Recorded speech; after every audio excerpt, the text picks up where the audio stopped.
What's up guys, Mike here, the Detroit Borg, with a quick unboxing and first look at the freshly shipped Amazon Kindle Fire HD 8.9 inch. So this is the big brother to the 7-inch model we got way back in September, and this kind of directly competes with the iPad, which is still a little bit bigger at 9.7 inches.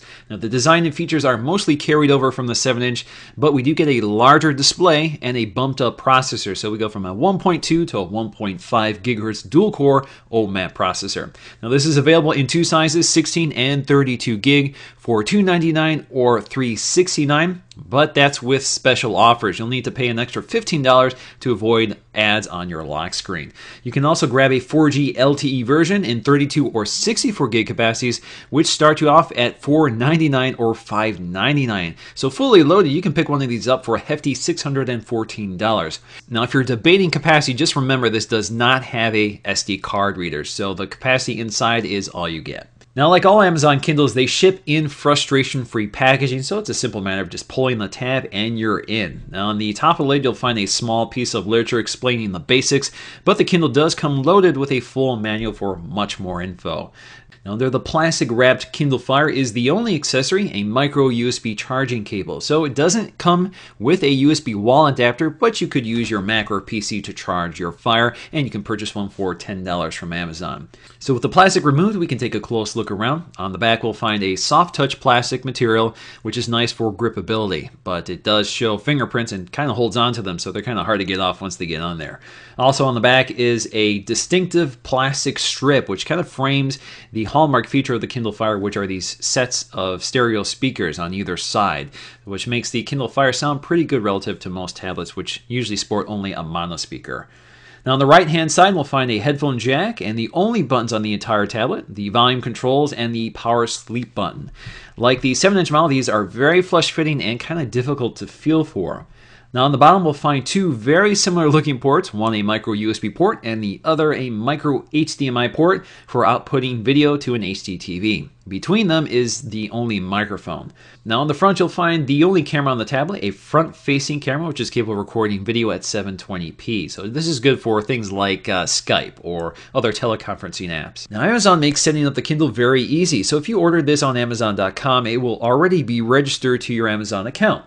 So all you have to do is log into your wireless network, pick your time zone, and connect to your Twitter or Facebook accounts if you want. All that information will actually be transferred from your existing Amazon Kindles if you've already set that up. If there are any software updates, those will also be pushed and installed right before you get to your Amazon Kindle's home screen. Now, once you're finished, you're good to go. So this means that all of my Amazon purchases and settings are automatically transferred to the new Kindle. Now the display is the big news here. So we have a 1920 by 1200 LCD IPS display with a PPI of 254, which can play back full 1080p video. Now this is right up there with the iPad's 265 PPI. The display does a very good job. It's very sharp and vivid with deep contrast. It looks good off axis, and they've done a good job minimizing glare. The display is also flush to the glass, which further enhances the quality so there's less refraction and distortion. Now, it's not as bright as the iPad's Retina display, and it tends to favor a warmer color temperature, but this display does feel and look pretty nice. The high-res display also means text looks very smooth and sharp with no eye-fatiguing distortion or jagged pixelation. So if you're a heavy reader, this is definitely an important consideration when buying an LCD tablet. Now, the 7-inch model is effectively a scaled-down version of this tablet with less capacity options and no available LTE. The display is smaller but sports a similar PPI and can play back movies at 720p instead of 1080p. The designs are identical, complete with the stereo speakers on the back panel. The only differences here is the positioning of the microphone on the 8.9-inch model, which places it between the ports instead of near the camera like we get on the 7-inch model. Now the iPad at 9.7 inches is larger and proportionally different from the classic 4:3 aspect ratio versus the narrower 16:10 display of the Kindle Fire 8.9. Now the 7.9-inch iPad mini is about as wide as the 8.9-inch Fire, but not as long.